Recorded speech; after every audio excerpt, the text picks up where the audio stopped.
এটাই হচ্ছে অমরনাথ যাওয়ার রাস্তা। আর এই পাহাড়ের পেছনের পাহাড়টাই হচ্ছে অমরনাথের পাহাড়। আর এই ব্লু শেড দেওয়াগুলো বেস ক্যাম্প, আর্মি ক্যাম্প। এখানে ভালোই প্রোটেকশন দেওয়া থাকে। দিনি তুই কই? দিনি বাবা শব্দ কর। না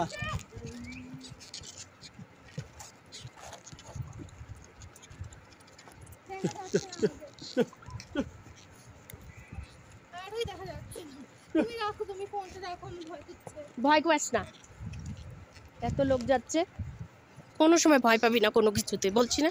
আর এটাই হচ্ছে পেহেলগাঁও থেকে মিনি সুইজারল্যান্ড যাওয়ার রাস্তা। জঙ্গলে ভর্তি, পাহাড়ের ওপর দিয়ে যেতে হয়। এখানে কেউ লুকিয়ে থাকলে, অ্যাটাক করলে, যেটা হলো কিছুদিন আগে, কোনো ব্যাপারই না। এখানে কোনো পুলিশ প্রোটেকশন নেই। আর যাদের সঙ্গে আমরা গেছি তাদের কোনো ভাষা বুঝি না, তারা আমাদের ভাষা বোঝে।